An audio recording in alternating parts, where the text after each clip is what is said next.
Tervetuloa myös niille, jotka on siellä striimin päässä seuraa tätä ja, ja todellakin teille kaikille. Mä oon Laura Lodenius ja mä oon Rauhanliitosta ja mä en ole siis mikään teknologianörtti itse ja me ajateltiin, että on hyvä, että on semmoinen, joka vetää tätä keskusteluosuutta, joka itse ei ymmärrä kauheasti moderneista asioista. Mä tässä kerroin ennen, että mä en oikein ymmärrä, miten puhelinkaan toimii, niin tämä autonomiset menee vielä enemmän yli mun ikään kuin hilseen, ja se on hyvä, mutta sen sijaan mulla on tässä mukana asiantuntijoita, jotka osaa ikään kuin kertoa tai vastata teidänkin kysymyksiin tähän aiheeseen liittyen. Kaisu Kinnunen on vetänyt meidän kampanjaa, joka on erilaisten kansalaisjärjestöjä ja rauhanjärjestöjä, mutta siellä on muitakin ihmisiä mukana. Stop Killer Robot Suomi-kampanja, jossa ikään kuin yritetään kansalaisjärjestöt vaikuttaa siihen asiaan, että miten valtiot ja aseteollisuus tässä asiassa toimisi. Ja sitten Samuel, sä oot tehnyt jopa tämmöisen Tammelkan Samuel on tehnyt jopa tämmöisen raportin tästä aiheesta Safer Globelle, vaikka sä et ole nyt just Safer Globissa, vaan sä oot täällä vapaana itsenäsi kertomassa. Samuel ja Kaisu pystyy sitten vastaamaan lähes kaikkiin kysymyksiin, mitä teillä on tästä aiheesta. Ja ideana oli siis se, että me ehkä vähän kerrottaisiin taustoja ja perusasioita, ja sitten me otetaan ikään kuin teidät mukaan kysymyksillä ja keskusteluilla. Me vähän ajateltiin, että kun tämä on vähän hankala aina se, että kun on toi etästriimi ja noin, niin tämä alkuosa olisi se, joka menee siellä internetissä, ja sitten kun me päästään kaikki keskustelemaan, niin sitten se olisi semmoista, mitä me käydään vaan täällä salissa fyysisesti, ja sitä ei ikään kuin videoitaisi mukaan tuonne etänä. Mutta me aloitetaan sillä, että jos sä Samuel kertoisit ensiksi vähän, että mistä me ikään kuin puhutaan. Me pantiin tämän tilaisuuden otsikoksi, että ensiksi tulee lennokit ja dronet ja sitten ehkä tulee autonomiset aseet, että mitä tämä kaikki tarkoittaa, niin sä ehkä osaisit vähän kertoa siitä, että mistä me puhutaan, kun me puhutaan killer robotseista tai autonomisista aseista. Joo, kiitos. Kiitos Laura, ja ehkä omasta taustasta vielä sanon sen, että mä päädyin tämän aiheen pariin mun aiemmin kanditutkielman kautta, jonka ohella oli kiva tehdä tällainen raportti tästä aiheesta, ja sen aiheena siis oli tämän tutkielman ja mun kiinnostuksen kohteen aiheena vientivalvonta ja erityisesti niin kuin vaarallisen teknologian vientivalvonta.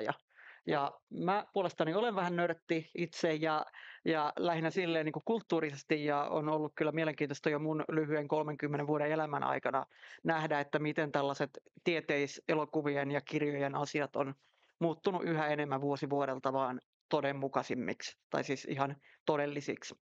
Ja tämä tappajarobotithan nyt aiheena tuo mieleen Terminaattorit ja muut kävelevät hahmot, mutta tekoälyä käytetään parhaillaan todella paljon jo sodankäynnissä niin kuin nyt. Niin kuin tekoäly ui viimeistään kielimalli ja ChatGPT ja muiden kautta vähän kaikkialle meidän elämään.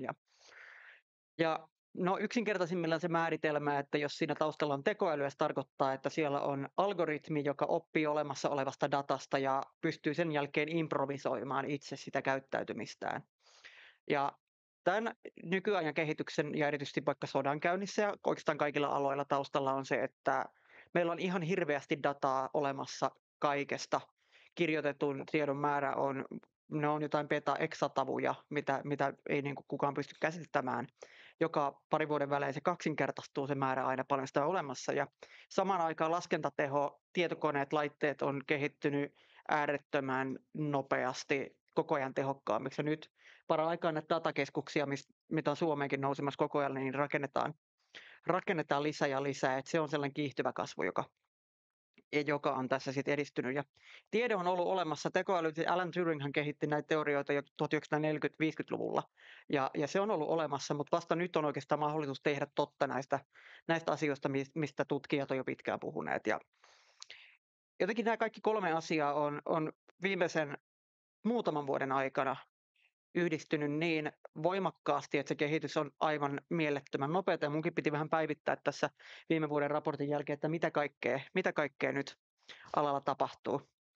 Ja keskeinen asia, nyt kun me puhutaan autonomista aseista, niin on siis se, että se on niin kuin asteikko. Ei ole tekoälyrobot, no on olemassa tekoälyrobotti voisi olla ja siis sotarobotti, mutta siitä tekoäly sodankäynnissä voi tarkoittaa myös sitä, että sitä ohjataan ohjelmistolla, jolla on avustavia toimia. Ja yksi esimerkki oli vaikka se, että kun Ukrainassa rintamalla nyt lennetään droneja, lennokkeja koko ajan ja signaalihäirintä on todella yleinen ongelma, eli niihin saattaa olla yhteys koko ajan siihen lennokkiin, mutta välillä se katkeaa sit häirinnän takia.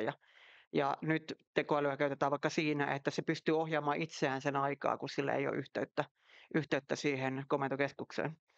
Mutta niitä asteita on siis todella paljon erilaisia. Voi olla sille, että ihminen on tekoälyavusteisesti ohjaamassa niitä aseita.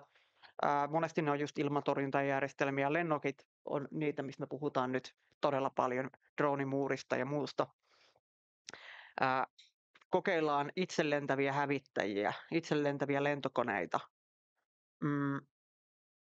Kaikkia niin kuin pieniä poliisin valvontakärryjä ja muita. Kaikkea nyt tunnutaan yhdistämään tätä autonomiaa. Mutta sitten siinä asteessa toisessa päässä on sit se, että se olisi täysin itsenäinen, että ihminen rakentaa sen, laittaa sen liikkeelle ja sen jälkeen se hoitaa sitä tehtävää, mikä sille on asetettu. Ja tähän liittyy sitten ihan älytön määrä kaikkia filosofisia ja eettisiä ongelmia, mistä varmaan tämän illan aikana kanssa tullaan puhumaan. Ja ehkä vielä yksi asia, mikä siihen liittyy, on myös, että siitä tulee hirveän nopeata, koska toiset kun rupeaa käyttää tekoälyä, se on nopeampaa, enemmän kohteita pystytään valitsemaan ja sitten myös torjumaan hyvin paljon nopeammin, niin siitä tulee kilpavarustelu, mikä on aseiden ja sodankäynnin kohdalla ilmiö vähän kaikessa. Ja näistä teemoista voidaan nyt tässä illan aikana jatkaa. Sen verran on käynyt keskusteluja minäkin joissakin ministeriöissä ja alan ihmisten kanssa, että he useasti sanoo, että eikö se ole parempi sitten, että siellä sotatantereella on niitä koneita ja laitteita kuin niitä kuolevia ihmisiä.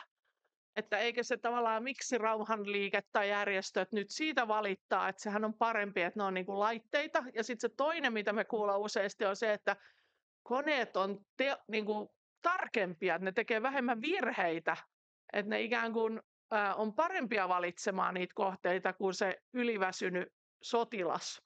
Nämä on ne kaksi asiaa, mistä mä oon kuullut, mutta et ehkä Kaisu voisi sitten avata vähän sitä, että millä lailla ikään kuin, miksi järjestöt maailmalla ja asiantuntijat on ikään kuin reagoinut niin kuin kriittisesti tähän, että kehitetään tekoälyä ja yhdistetään sitä, niin kuin erityisesti yhdistetään tekoälyä asejärjestelmiin.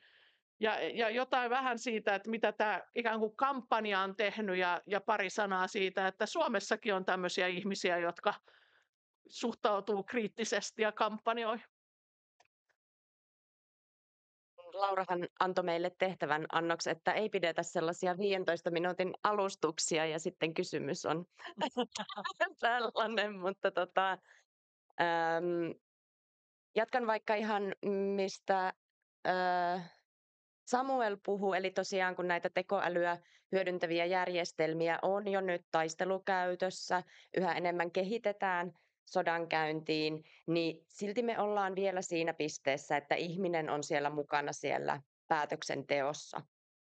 Se saattaa joissakin tapauksissa, niin kuin esimerkiksi Israelin käyttämissä järjestelmissä Gazassa, se saattaa olla melko nimellistä se ihmisen osallistuminen siihen päätöksentekoon, kun se kone on tehnyt sen suosituksen kohteesta, mutta periaatteessa siellä on ihminen vielä mukana. Eli silloin ei puhuta näistä robottiaseista, täysin autonomisista asejärjestelmistä, vaikka samanlaisia ongelmia tietysti liittyy näihinkin.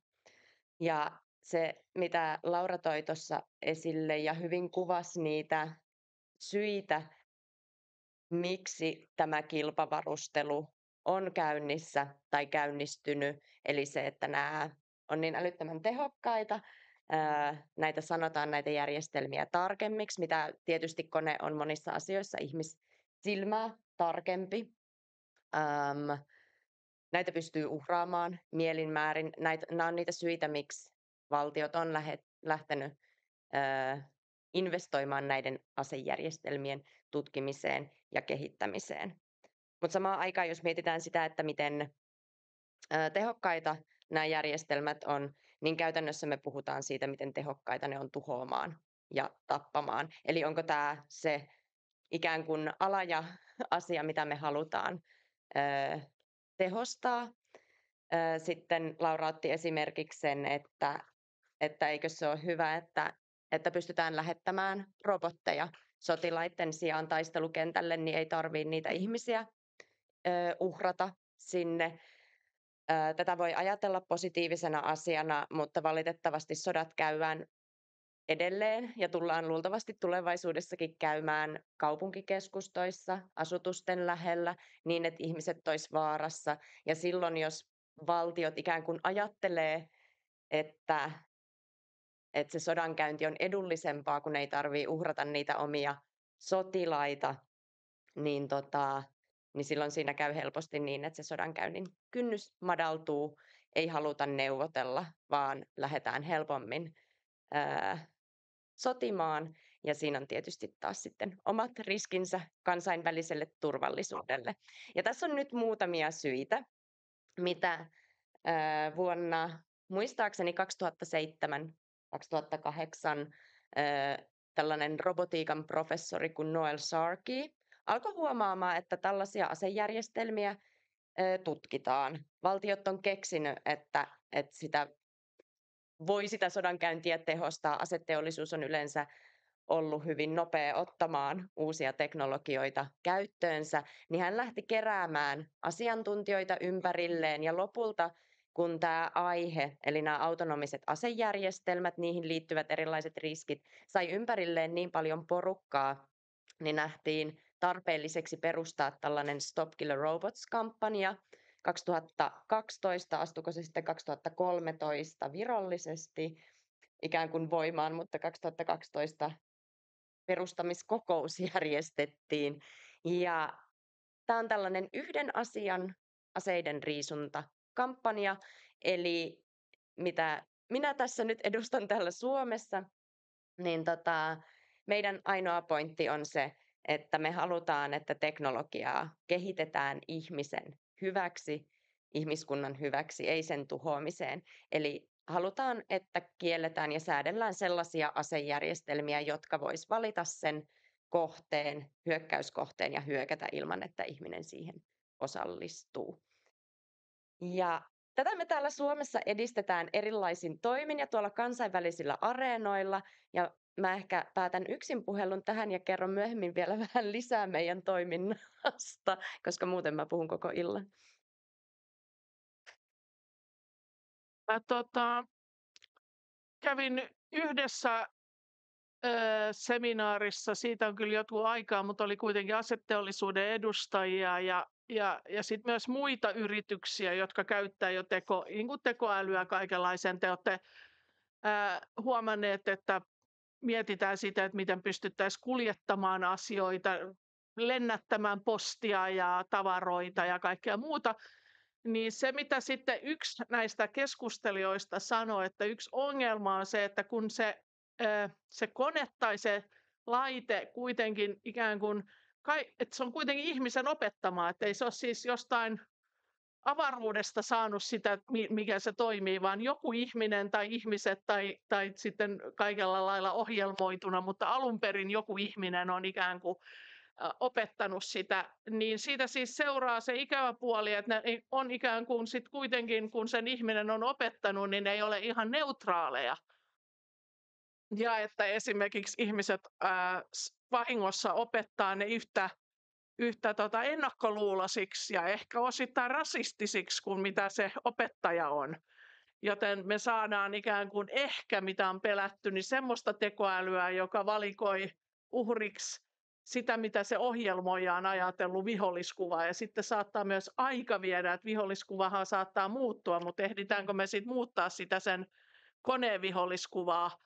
Niin tämä oli minusta kiinnostava ajatus siitä. Mä myös ymmärsin, että silloin kun Googlessa käytiin näitä ikään kuin keskusteluja siitä, että mihin Google-ohjelmaa talo ikään kuin suostuu, kun se tekee yhteistyötä, niin tämä tämmöinen profilointi suhteessa asejärjestelmiä ja tekoälyyn, niin tämä kuulosti mun mielestä kiinnostavalta osalta tätä, että onko kaikki partaset miehet vuoristossa välttämättä heti vihollisia, mutta ikään kuin sen tyyppistä ohjelmointia ehkä on jo tehty ja niin edespäin, että onko teillä tähän ikään kuin tähän maailmaan kysymyksiä?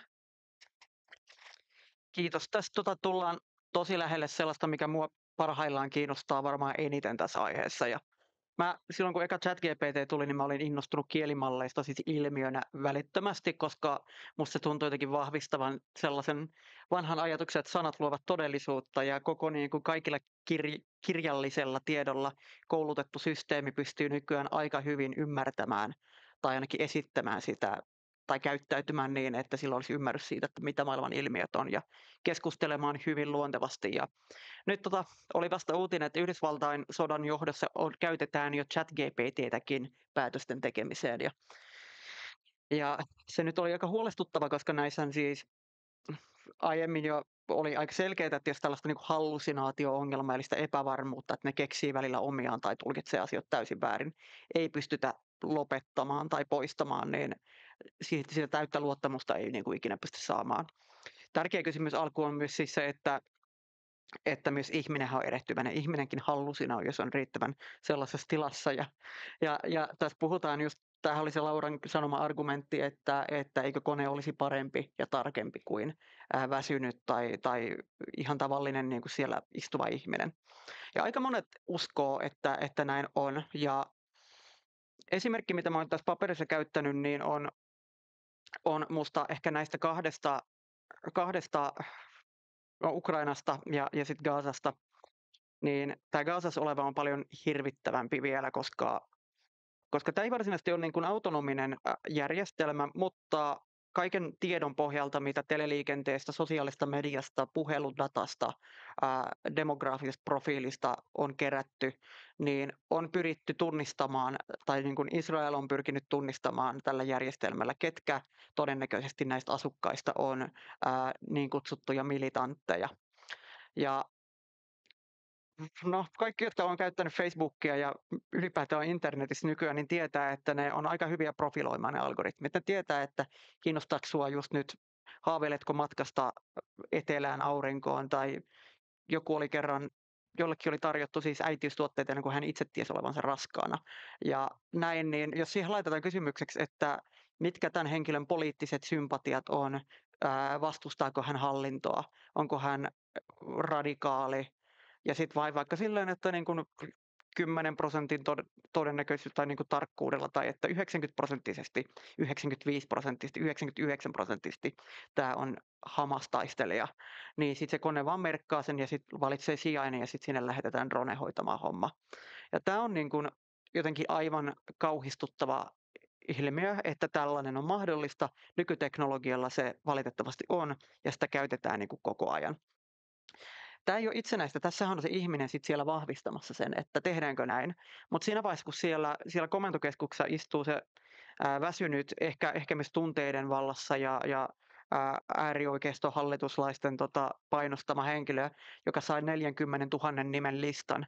Ja sitten kun se ihminen vaan klikkaa, että vahvistettu, niin onko se sitten ihmisen ohjaamaa. Ja tämä on se digitaalinen dehumanisaatio, mistä Top Killer Robots esimerkiksi puhuu todella paljon, että niistä tulee niinku tilastoja ja lukuja ja sitten varsinkin kun se tehokkuus ja hoidetaan homma nopeasti loppuun siististi, me ollaan vain valittu nämä, jotka 95% varmuudella on niitä vihollisia, niin se tuntuu jotenkin helpolta ja siistiltä ja jopa niinku teolliselta tuhoamiselta. Ja kyllä jos teknologioita tähän suuntaan kehitetään, niin kyllä niinku kaikki, jotka historiaa tuntee, niin tietää, että ensimmäinen maailmansota, toinen maailmansota oli nimenomaan teknologian mahdollistamia hirvittäviä katastrofeja. Ja en mä niin tällaisella teknologialla uskalla ajatella, että miltä mahdollinen kolmas maailmansota näyttäisi. Ja tässä mielessä kyllähän tätä kehitystä voidaan sit pitää vähän samanlaisena kuin vaikka ydinaseet. Ja jos ajatellaan, että niin toisella on hirveän nopeaa, tarkkaa, helppoa, halpaa, edullista sodankäyntiä, jota voi pyörittää niin kuin murto-osalla niistä ihmisistä, jos ei ihmisiä mukana ja meillä ei ole, niin jokainen supervalta tai suurvalta tai sellaiseksi jopa niin kuin turvallisuudesta huolehtiva rupeaa miettimään, että pitäisikö meidänkin ruveta kehittää tätä. Ja nyt me nähdään, ja varmaan niin kuin Kaisa tietää paremmin, että poliitikot tykkää sanoa, että ei sotarobotteja, koska kuka haluaisi sotarobotteja niin kuin nopeasti ajatellen, mutta sitten voi olla, että puolustusvoimissa sanotaan niin kuin jotain hyvin erilaista, että meidän pitää ainakin tarkastella tätä. Ja tässä nyt on sellainen, että miten tällainen kiihtyvä kehitys pysäytetään. Kyllähän niin kuin kemiallisissa aseissa, biologisissa aseissa ollaan pystytty rajoittamaan, mutta tämä vaatii sitä, että kaikki on mukana tai tehdään tämä jotenkin niin kuin tabuksi globaalisti, koska musta tuntuu, että arkijärkeen tollainen niin kuin ei sovi.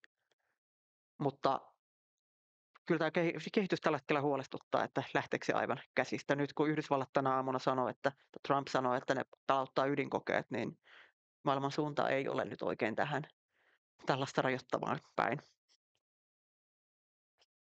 Mä haluan ehkä kommentoida. Juuri tästä olinkin antamassa sulle sen, että vielä ikään kuin ehkä tarkennuksena se, että se mitä me ikään kuin monta kertaa ollaan nyt kuultu alleviivata, että me ei ehkä ainakaan tämä kampanja ilmeisesti ole kieltämässä kaikkia lennokkeja, että ei ikään kuin ota kantaa siihen, että onko lennokkisota hyvä vai huono asia. Me voidaan rauha-aktiiveina, meillä on varmaan monella mielipide siitä asiasta, mutta että se ikään kuin se iso asia nyt on se, että kuinka kauan ihminen on mukana siinä päätöstenteossa ja milloin me mennään yli sen, mitä sä nyt jo vähän problematisoit, että onko se aina ihan selvää sitten, että onko se ihminen enää mukana. Niin tämä oli varmaan se semmoinen kampanja. Joo, siis hyvä selvennys siihen. Tuosta ehkä se, mistä puhutaan kampanjassa, on se, että onko se ihmisen osallistuminen riittävää. Ja sehän on tietysti sitten se väittelyn ydin, että mitä se tarkoittaa, se riittävä.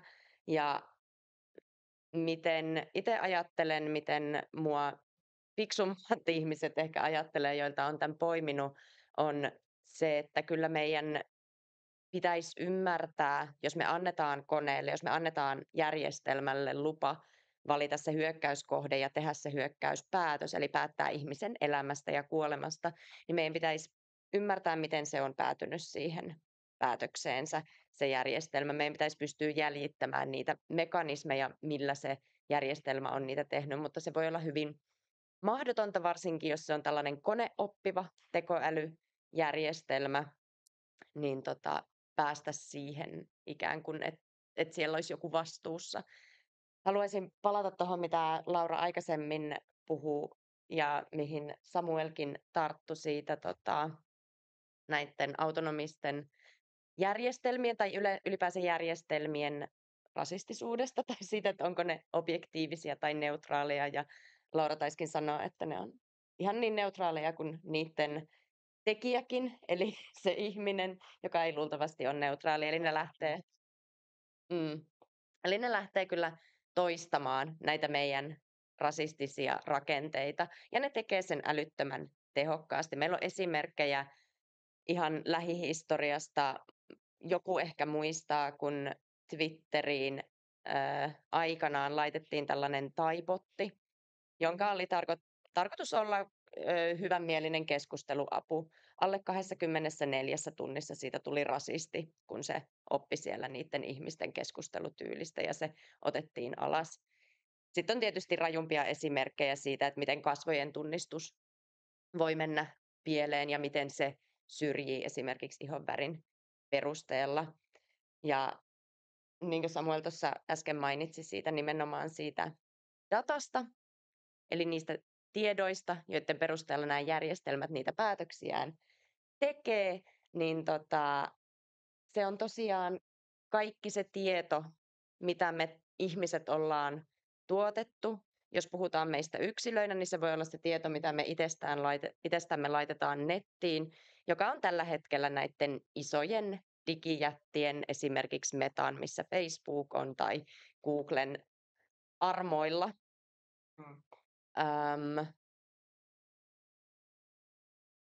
Ja Se, mikä mua huolestuttaa tässä on nimenomaan se, että ne yhtiöt, joilla on ne kaikki meidän tiedot, joiden perusteella esimerkiksi näitä kohdeprofiileja tehtäisiin, niin on muun muassa tänä vuonna luopunut erilaisista eettisistä ohjeistaan. Esimerkiksi Google on poistanut sisäisistä ohjeistaan sen, että ne ei kehitä järjestelmiä, jotka vahingoittaisi ihmisiä. Eli nykyään se on kai sitten ok kehittää sellaisia järjestelmiä, jotka voi vahingoittaa ihmisiä. Samoin Microsoft, Amazon tekee yhteistyötä Israelin puolustusvoimien ja puolustusvoimien tiedusteluyksikön kanssa. Eli pitäisin tätä valvonta-asiaa myös ja sitä tiedonkeruuta, mitä meistä tehdään, niin hyvin huolestuttavana.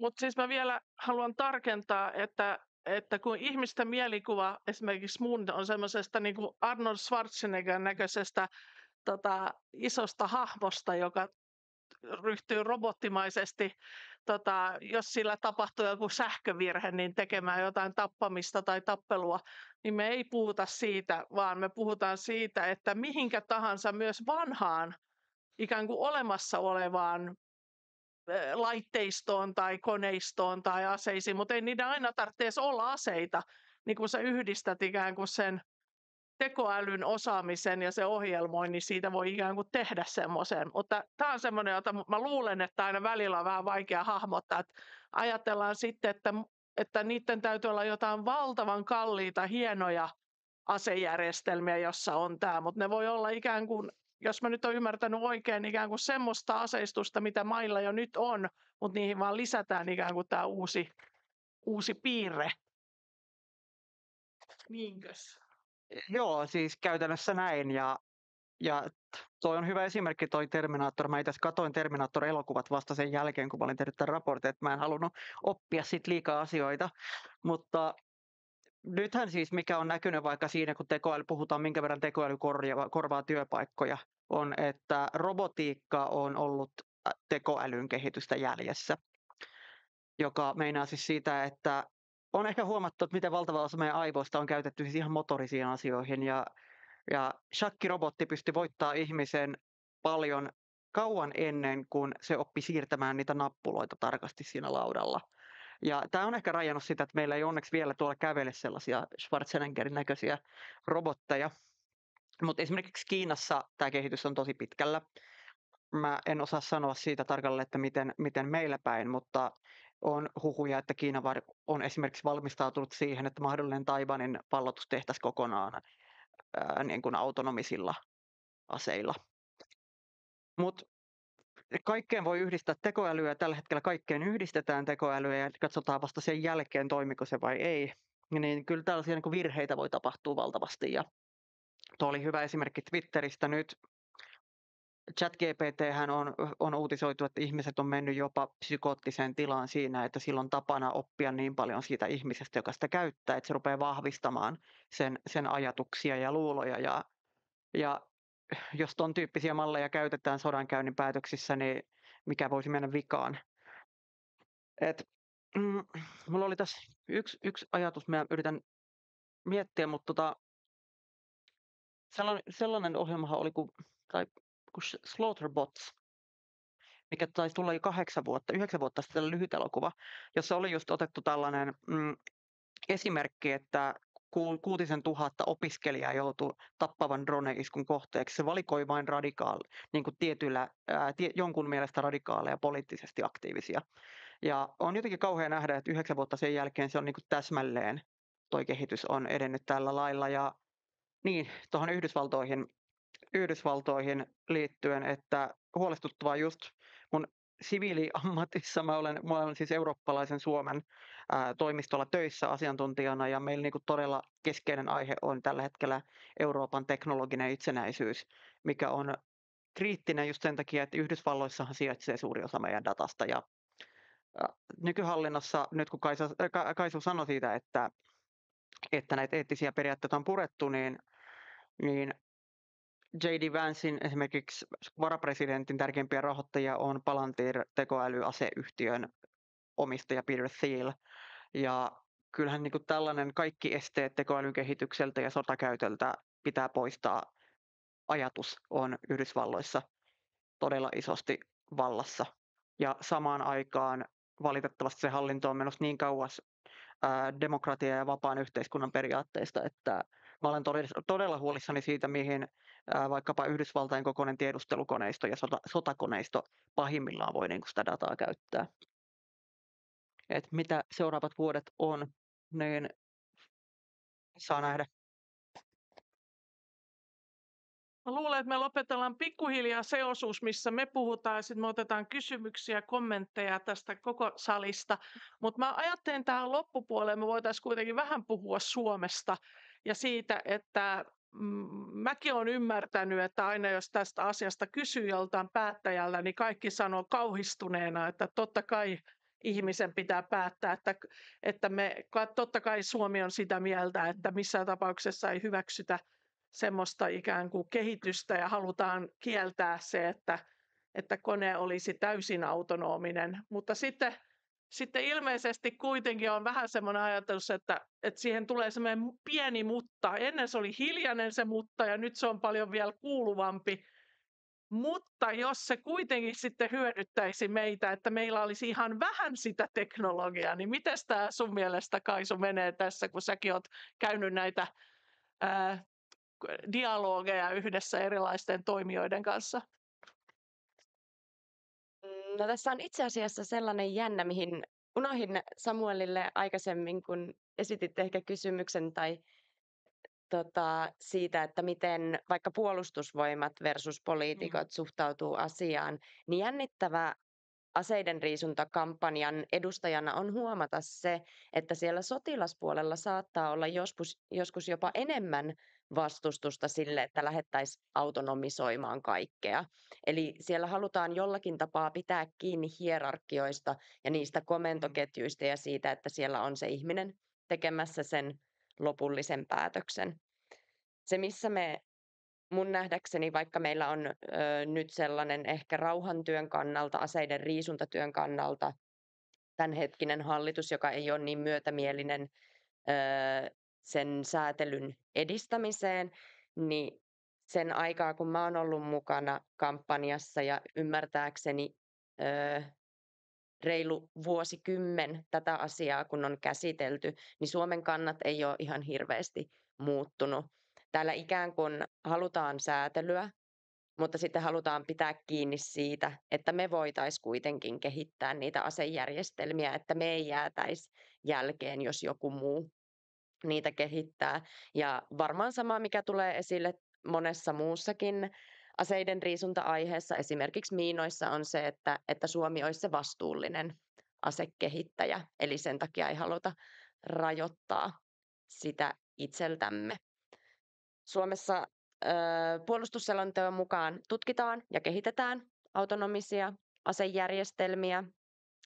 Patria sai ison rahoituksen Euroopan komissiolta. Muistaakseni komissio oli rahoituksen lähde tällaiselle tekoäly AI WASP-hankkeelle, eli tekoälyhankkeelle, jossa niitä järjestelmiä myös kehitetään taistelukäyttöön.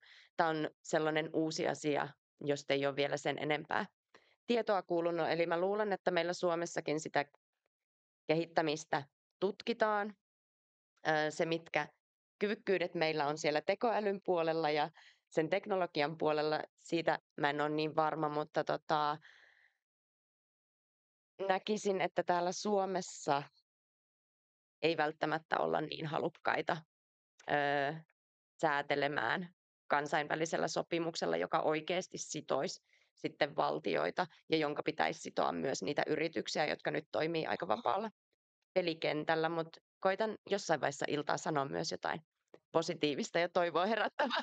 Yksi kysymys itse asiassa, mikä Lauralta tuli tuossa, että kuinka paljon tämä maksaa, että mikä tämän kustannushinta on, niin jos puhutaan tuollaista targentointijärjestelmästä, millä mä pelottelin ihmisiä tuossa vähän aiemmin, niin tietopääomassa ja avoimessa lähdekoodissa on vähän se ongelma ja upeus itse asiassa. Vapaa tiede on mun mielestä hienoimpia asioita. Niin se, että no, Mä luulen, että mä saisin sellaisen targetointijärjestelmän, jos mä lupaisin vuoden juomat jollekin Kumpulan työttömälle koodarille. Että se on siis olemassa ne on niin vapaasti saatavilla ja niitä on niin helppo tehdä, että mä ja ChatGPT saataisiin jo varmaan 100 ihmistä niin kuin yhdessä päivässä listattua noilla. Eli tämä on nyt kaikkialla ja siksi se rajaaminen kyllä on vaikeaa, mutta ehdottoman tärkeää. Ja ehkä mä sen positiivisen sanon tähän heti perään, että kuitenkin suurin osa valtioista, 129 valtiota, on virallisesti ilmoittanut tukevansa sopimusneuvotteluita näiden autonomisten asejärjestelmien kieltämiseksi ja säätelemiseksi. Valtaosa ihmisistä kyselytutkimuksien mukaan myös Suomessa on sitä mieltä, että koneelle ei pitäisi antaa valtaa elämästä ja kuolemasta. YK:n pääsihteeri, Punaisen Ristin kansainvälinen komitea, jotka on tahoina mukana yleensä, kun YK:n aseiden riisuntasopimuksia rakennetaan, niin molemmat tahot ovat myös tämän kampanjan takana. Eli kyllä enemmistö on maailmasta sitä mieltä, että koneelle ei pitäisi antaa lupaa tehdä tappopäätöksiä. Et siihen voi ehkä jotenkin tukeutua, että me ei olla menty vielä aivan täysin sekaisin. Ja, tässä on just parhaillaan menossa YK-kokoukset, joissa myös Suomi on mukana ja käyttämässä äänivaltaansa siinä, että viedäänkö tätä asiaa ja keskusteluja eteenpäin vai ei. Ja ensi viikolla saadaan tästä etenemisestä lisätietoja. Ehkä mä tähän lopetukseen, tämän alkuosuuden lopetukseen, jossa me ollaan puhuttu autonomisista aseista ja siitä, pitääkö ne kieltää ja millä lailla, niin sanoisin, että mä oon itse ollut mukana yrittämässä kieltää sellaisia asejärjestelmiä, jotka on jo olemassa ja markkinoilla ja kaikkien käytössä. Ja se on aika työlästä sen kieltäminen. Et olen aina ajatellut, että jos näkee jonkun huolettavan kehityksen, niin siihen puuttuminen etukäteen on kuitenkin vähän helpompaa kuin sen jälkikäteen kieltäminen. Tässä kyllä aika selvästi vähän tikittää, että tässä kehitys menee niin nopeasti, että se on juuri nyt, kun tätä pitäisi ikään kuin käsitellä kansainvälisesti. Mutta niin kuin Kaisu sanoi, niin sitä käsitellään. Mutta nyt me lopetellaan tämä ikään kuin striimattu osuus.